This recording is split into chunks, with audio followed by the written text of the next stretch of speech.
Bahar? Kamu jangan bercanda. Sekarang kamu ada di mana? Tanya ibu mertuaku sangat panik. Sekarang juga kita semua akan ke sana. Mas Hari mematikan telepon, sementara ibu menelepon bapak dan mencari Dini dan Mbak Rara bergantian. Aku di sini yang tidak tahu ada apa sebenarnya, hanya bisa diam. Sebenarnya apa yang Mas Hari katakan pada ibu? Sampai ibu mertuaku sepanik itu.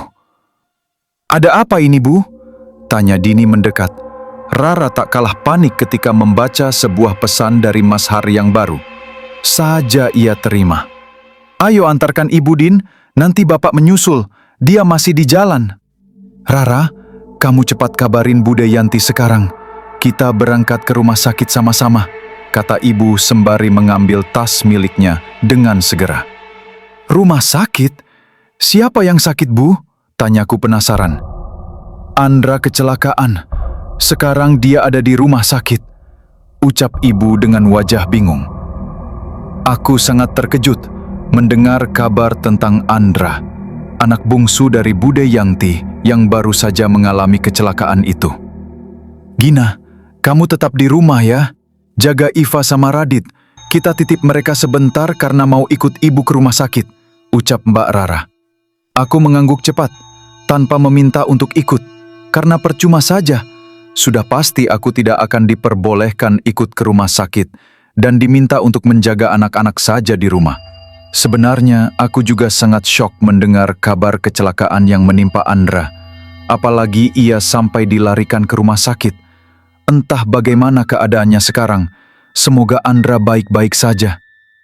Aku langsung memeluk Iva dan juga Radit. Mereka sangat ketakutan tidur sendirian. Mereka terus saja menangis mendengar kabar tentang Andra. Sulit sekali mata kami terpejam. Suasana malam semakin tegang karena hati ini selalu diselimuti oleh rasa khawatir. Sekarang hanya ada aku dan anak-anak di rumah. Semuanya ikut ke rumah sakit melihat keadaan Andra. Hati tidak tenang, perasaan gelisah melanda. Berulang kali mengecek ponsel, berharap ada notifikasi chat ataupun panggilan masuk dari Mas Hari, hanya sekedar memberi kabar. Namun nihil, tidak sempatkah mereka memberikanku kabar tentang Andra? Bagaimana kondisi Andra saat ini? Kenapa tidak ada satu di antara mereka yang menghubungiku? Apakah semuanya baik-baik saja? Tak lama kemudian, suara sirine mobil ambulans terdengar semakin dekat. Mobil tersebut malah parkir tepat di depan rumah Bude Yanti. Ramai sekali suara tangisan banyak orang yang terdengar sangat memilukan. Mereka terus saja memanggil-manggil nama Andra. Aku yang baru saja bisa memejamkan mata beberapa detik, namun dikejutkan dengan suara riuh di depan rumah Bude Yanti.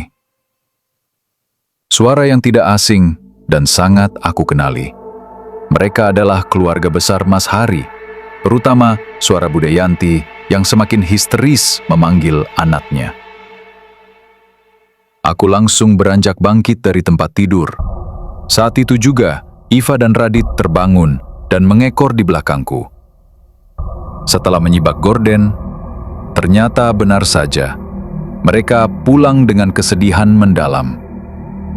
Aku langsung menuntun tangan Radit dan Iva keluar, melihat apa yang sebenarnya telah terjadi. Seluruh badanku gemetar ketika melihat tubuh Andra digotong ke dalam rumah dengan keadaan mengerikan. Semua yang ada di sini menangis histeris, terutama Bude Yanti dan ibu mertuaku. Ada Mas Hari juga di sana yang sibuk mengusap air mata yang kian luruh. Sementara Kak Rara dan Dini menangis sesenggukan di belakang petugas ambulans yang sedang membawa jenazah Andra ke dalam rumah. Keluarga yang lain sibuk memapah Bude Yanti yang sudah sangat lemas karena Bude sempat terjatuh dan tidak sadarkan diri. Andra sudah meninggal, bisik Mas Hari menghampiriku dengan suara pilu. Aku langsung memeluk Radit dan Iva. Saat itu pecah tangisku seperti yang lain. Andra adalah anak bungsu dari Bude. Dia masih duduk di kelas 3 SMA. Sebelum terjadi kecelakaan, dia memang meminta izin untuk pergi dengan teman-temannya. Ternyata hari ini adalah hari naasnya, sehingga membuat nyawa Andra melayang di jalan raya. Motor yang ia kendarai terpental jauh karena menabrak truk pengangkut gas LPG dengan hebat. Andra dinyatakan meninggal di tempat, dengan keadaan terluka parah dan sangat mengenaskan. Hal ini diketahui oleh warga yang menyaksikan secara langsung. Atas pengakuan warga, memang Andra lah yang bersalah. Dia mengendarai motor dengan sangat ugal-ugalan. Banyak orang yang mengatakan, Andra seperti orang yang sedang mabuk. Bahkan salah satu temannya memang membenarkan dugaan itu. Dia mengaku bahwa mereka baru saja merayakan ulang tahun salah satu temannya dengan berpesta miras bersama. Andra, bangun nak! Tangis Bude begitu menyayat hati.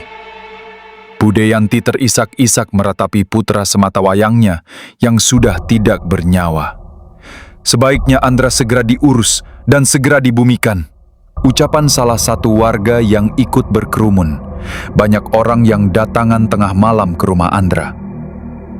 Aku bingung dan semakin tidak mengerti ketika melihat warga kampung. Ternyata guyup dan rukun datang kemari. Mereka seakan tidak takut dengan Andra, padahal Andra sudah meninggal dunia. Mengingat kembali tentang keluarga mertuaku yang takut jika ada kabar orang meninggal. Bahkan hanya sekedar berpapasan dengan petak siah pun, mereka bersembunyi dan menghindar. Kenapa semua warga malah datang kemari? Bukankah warga kampung ini takut dengan orang mati? Apakah hanya keluarga Mas Hari saja yang begitu? Akhirnya aku bisa menyimpulkan bahwa hanya keluarga Mas Harilah yang seperti itu. Tidak, Andra tidak boleh dibumikan malam ini. Tunggu bapaknya pulang dulu. Tunggu bapaknya sampai ke rumah biar dia bisa lihat anaknya untuk yang terakhir kalinya.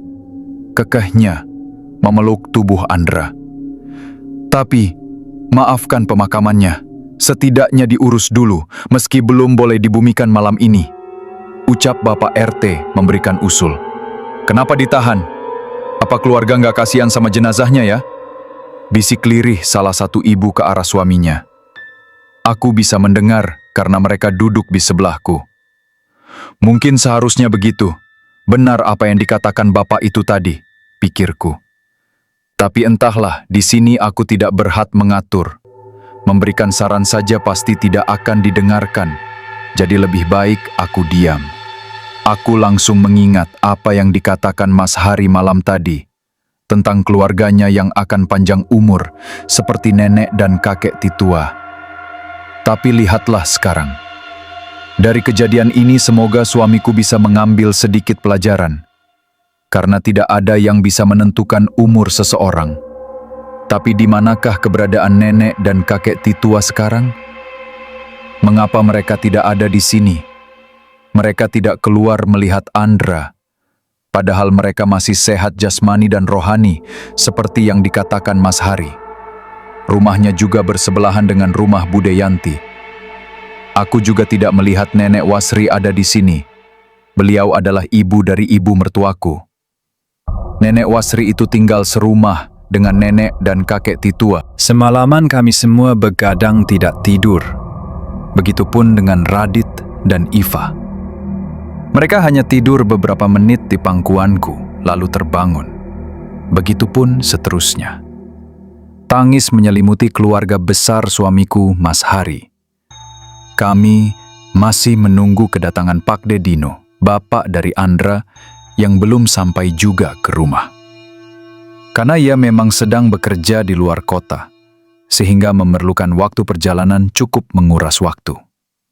Pagi pun telah tiba. Semua warga ikut bergotong royong mengurus jenazah Andra. Begitupun dengan ibu-ibu yang mulai berdatangan melayat. Dari keluarga ibu mertuaku yang takut dengan orang mati, sekarang mereka harus mengurus orang yang telah mati. Dari mulai membantu memandikan, menggotong, dan menguburkan jenazah Andra, mereka tidak peduli lagi dengan alas kaki yang berjajar secara acak di luar rumah. Mereka tak mengingat lagi dengan larangan anak dan cucunya agar tetap bersembunyi di dalam rumah. Dari kepulangan Andra, hanya nenek Wasri dan kakek nenek Titua yang belum juga datang kemari. Mereka tidak tampak sama sekali semenjak kepulangan Andra dari rumah sakit malam tadi. Kemana sebenarnya mereka? Rumahnya sepi, pintu, jendela, dan gorden tertutup rapat seperti ibu mertuaku saat mendengar kabar meninggalnya Mbok Darmi saat itu. Tunggu dulu. Ini baju kesayangan Andra selama hidupnya. Ayo bawa semuanya. Bude yang lain sibuk membawa baju Andra yang biasa dipakainya. Tidak tertinggal, ibu mertuaku juga memberikan sebuah jam tangan berwarna silver milik Andra agar dibawa ke pemakaman. Ponselnya yang rusak parah akibat kecelakaan sudah dikumpulkan oleh Bude dengan alasan kasihan dan takut jika Andra mencari barang-barang kesayangannya. Buat apa sih semua itu? Kenapa banyak sekali barang milik Andra yang dibawa ke pemakaman? Ini juga baju yang dipakai Andra saat kejadian. Ayo bungkus juga ke dalam karung, lalu kubur bersama Andra, ucap keluarga jauh ibu mertuaku yang lain. Apaan ini? Aku semakin tidak mengerti dengan pemandangan di depanku. Satu karung besar terisi penuh dengan barang Andra, siap untuk dibawa. Mereka mengumpulkannya satu persatu hingga memenuhi karung berukuran besar itu. Mas, buat apa itu semua? Tanyaku memelankan suara, sembari fokus pada karung besar berwarna putih itu. Mas Hari memang tidak ikut menggotong keranda, karena tidak dibolehkan oleh seluruh keluarga, dengan alasan istrinya sedang hamil muda. Pamali. Itu semua ikut dikubur, Dek. Biar yang sudah meninggal ndak kehilangan barang-barangnya nantinya. Dikubur sama barang kesayangannya semasa hidup, membuat Andra menjadi tenang di sana. Biar Andra tidak mencari semua itu, Dek. Tidak jadi arwah penasaran nantinya. Jawab Mas Hari setengah berbisik. Lagi-lagi aku hanya bisa menggelengkan kepala. Sepertinya kurang pantas kalau aku menasehati suamiku saat ini. Jika meluruskan pun, sudah pasti semuanya tidak akan peduli. Astagfirullah. Untuk apa semua ini? Ucap salah satu warga memberanikan diri. Bapak tersebut menunjuk sebuah karung besar yang akan dibawa keluarga Mas Hari ke pemakaman. Ini semua milik si Andra, semasa Andra masih hidup. Jawab keluarga mertuaku lantang. Kenapa ikut dibawa ke pemakaman? Buat apa itu semua? Tanya bapak itu lagi, dengan wajah bingung. Lalu si bapak yang tak lain adalah keluarga Mas Hari itu berusaha menjelaskan. Penjelasannya sama persis seperti Mas Hari padaku, tak masuk akal. Orang yang sudah meninggal tidak memerlukan apa-apa lagi. Dia tidak butuh semua ini, apalagi urusan duniawi. Jelasnya, tinggalkan saja karung ini, jangan dibawa ke area pemakaman. Kembalikan semua barang yang dibawa ke rumah lagi. Kalau untuk baju saat kejadian, boleh dikuburkan saja, tapi tidak dikubur bersama dengan pemakamannya juga. Saran bapak itu. Semuanya membisu. Bahkan semua keluarga Mas Hari memasang wajah tak suka. Bukannya mengikuti kata bapak pemberi saran, keluarga Mas Hari malah terus melanjutkan perjalanan tanpa mempedulikannya. Astagfirullah. Tugasku mengingatkan mereka sudah selesai. Semuanya tergantung mereka. Lirihnya mengelus dada. Kulihat bapak itu menghela nafas panjang dan membuangnya dengan kasar. Mau kemana, Bagina? Tanya sepupu dari Mas Hari yang lain. Mau menyusul? Ikut ke pemakaman? Kamu ikut kan? Tanyaku. Salsa menggeleng. Enggak. Lebih baik aku di sini aja. Aku takut ke kuburan. Lagi pula Mbak Gina kan sedang hamil muda. Jawabnya. Bukannya Salsa itu sangat akrab dengan Andra? Kenapa setelah kematian Andra, Salsa malah mengedepankan rasa takutnya sehingga enggan melihat peristirahatan terakhir Andra? Kamu tetap di rumah aja, Dek. Nurut ya, Mas mau ikut-ikut ke pemakaman. Ucap Mas Hari. Pusing sekali kepalaku mencium aroma kemenyan bakar. Sebenarnya dari tadi pagi, aku sudah mencoba menahan bau kemenyan yang semakin menyeruak di seluruh ruangan. Tapi, siang ini rasanya tidak bisa lagi aku tahan-tahan. Aku memang anti dengan bau-bau menyengat seperti ini. Itulah sebabnya aku tidak pernah suka dengan orang yang membakar kemenyan meskipun hanya untuk menaburi lintingan rokok tembakau. Namun di tempat suamiku berbeda. Kemenyan itu mereka gunakan ketika ada orang yang baru saja meninggal.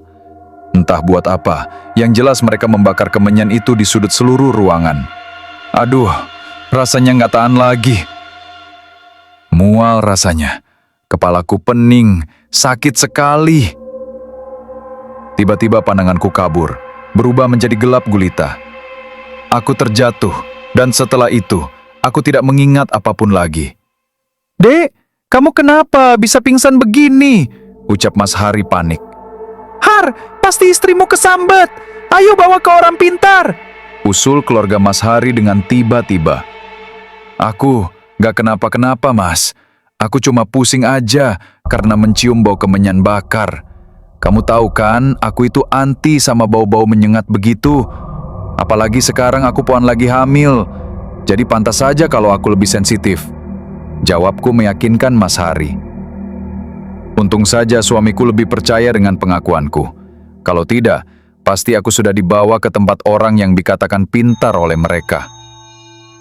Pokoknya hari pertama kematian Andra, acara harus dibesarkan dan dimewahkan. Usul keluarga besar mertuaku. Iya, hari pertama sampai hari ke-7 kami akan mengundang banyak orang untuk mendoakan Andra di rumah. Sambung Bude Yanti. Dan yang pasti kami akan membayar mereka dengan nominal lebih besar. Sebagai tanda terima kasih sudah mau datang mendoakan anak semata, mayang kami. Semoga dengan begitu Andra bahagia dan senang di sana. Ini adalah bentuk kasih sayang kami Andra. Sambung Bude Yanti kembali dan diangguki oleh Pak Dedino. Suasana duka yang seharusnya menyelimuti keluarga Andra yang ditinggalkan, tetapi malah mendirikan acara seperti pesta hajatan. Orang-orang sibuk dengan aktivitasnya masing-masing, yaitu memasak besar dalam porsi tak terkira. Ada yang bertugas berbelanja semua kebutuhan, meracik makanan, memasak, dan menyiapkan lainnya. Dan semua itu dilakukan oleh keluarga sendiri, bukan dengan bantuan orang lain. Ditambah lagi dengan mereka yang sibuk menghitung sejumlah uang untuk dibagikan kepada warga kampung laki-laki yang diundang ke rumah agar datang mendoakan Andra. Kenapa di saat suasana duka, mereka malah menyempatkan membuat acara besar yang menurutku ini sangatlah berlebihan? Bukankah di zaman Rasulullah tidak mencontohkan hal seperti ini? Apalagi ini sudah terlalu berlebihan. Ini tidak baik. Bukankah di zaman Rasulullah, para tetanggalah yang membantu membawakan makanan untuk orang yang sedang khawatir, bukan keluarga? Masakannya boleh, tapi sederhana saja, untuk memberi makan keluarga besar yang masih menemani di dalam rumah tersebut. Dan itu dilakukan oleh sanak saudara ataupun tetangga, bukan orang yang sedang khawatir. Lagi-lagi aku terdiam. Aku tidak mau berkomentar apapun, apalagi memberikan masukan. Aku mendekati Mas Hari. Dia sedang sibuk meletakkan macam-macam sembako di dalam bingkisan, berupa beras, gula pasir, telur, dan lain-lain. Tak lupa ia menyelipkan uang di dalam amplop masing-masing berjumlah 50.000. Mas, kenapa sih harus dibuat acara besar-besaran begini? Tanyaku di tengah kesibukan orang-orang. Cara untuk mendoakan Andra, Dek, jawab Mas Hari tanpa menoleh. Ini sebenarnya nggak perlu, Mas, apalagi berlebihan begini, lirihku. Sebenarnya aku segan mengatakan ini, tapi kupikir dengan mencurahkan isi hatiku bisa sedikit lega. Lagi pula Mas Hari lah yang sedang aku tanyakan, bukan mereka. Mas Hari menoleh ke arahku dengan wajah penuh tanda tanya. Di tempatku tidak berlebihan begini, Mas. Bukan gini caranya bikin Andra senang di alam sana. Jelasku. Mas, doa orang tua dan keluargalah yang lebih dibutuhkan Andra. Doa itu sampai kepada Andra langsung, bukan melalui perantara orang lain. Apalagi diimbali dengan uang sebagai bentuk terima kasih karena telah mendoakan. Sambungku. Dek, tidak ada ya orang yang mati lalu dibiarkan begitu saja seperti hewan. Kesal Mas Hari. Terlihat sekali di wajahnya.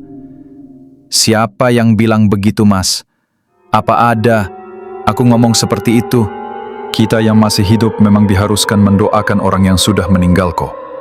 Tapi tidak dengan cara berlebihan. Seluruh keluarga besar dikumpulkan saja ke rumah duka, dan merekalah yang mendoakan Andra, Mas. Apalagi keluarga kamu kan banyak banget. Semuanya dikumpulkan untuk mendoakan Andra, dan merekalah yang membaca atau mengirimkan doa untuk Andra. Jadi tidak perlu masak besar di suasana duka. Masak boleh, tapi secukupnya saja. Hitung-hitung, itu untuk makan malam semua keluarga yang ada di sini.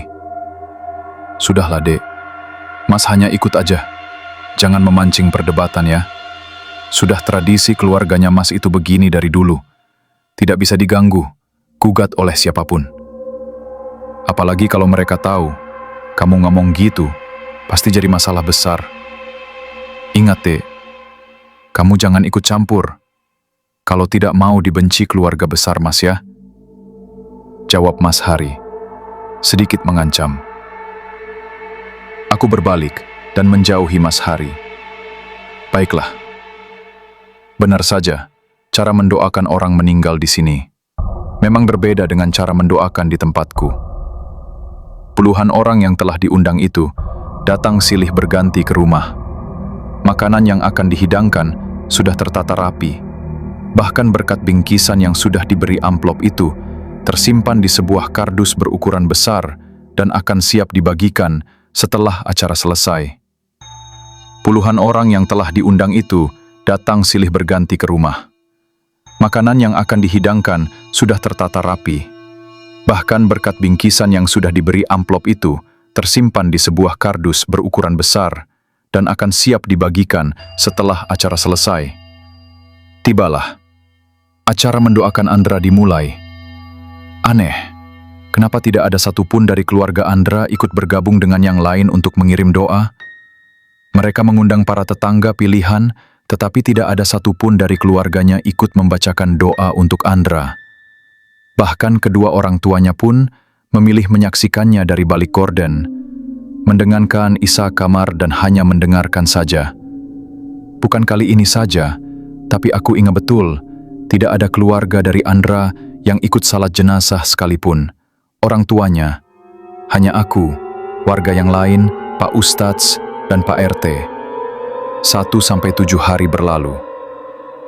Salah satu keluarga mengusulkan agar diperpanjang acara mendoakan Andra selama 40 hari, namun Bude sepertinya sedikit keberatan dengan usul itu.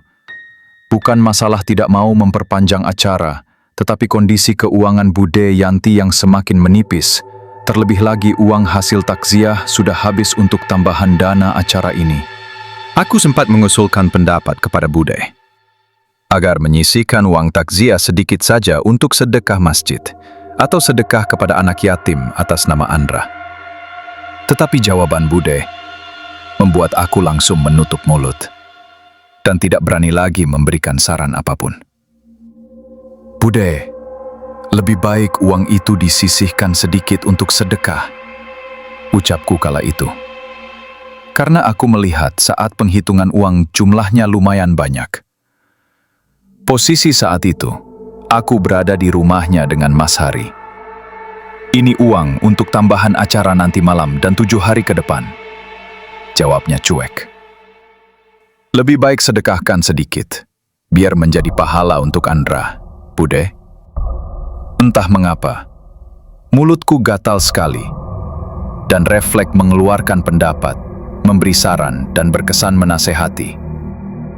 Seluruh keluarga besar Mas Hari langsung memandangku dengan sinis. Raut wajahnya berubah horor. Begitupun dengan ibu mertuaku, yang mengedipkan sebelah matanya, memberikan kode agar aku diam. "Sudahlah, ini urusan Kamil," jawab Pade dengan nada meninggi. "Aku akan sisihkan uang ini untuk membeli minyak goreng dan lampu, biar jalan Andra terang benderang di sana," ucap Pade kepada seluruh keluarga sambil melirikku. Mereka percaya kalau uang takziah dari pelayat dibelikan minyak goreng dan lampu, jalan si mayit akan terang benderang. Dalam artian, minyak tersebut bisa menerangi jalan si mayit. Astagfirullah, pemahaman salah apa lagi ini, batinku. Terang atau tidak, itu tergantung amalannya semasa hidup dan doa dari keluarga. Bukan karena uang takziah dibelikan minyak goreng dan lampu, seperti yang Pade Dino katakan. Kuhela nafas panjang dan dibuang dengan kasar. Sudahlah, memang sebaiknya aku tidak mencampuri urusan mereka. Terserah saja, mau seperti apa. Aku hanya orang baru di keluarga ini.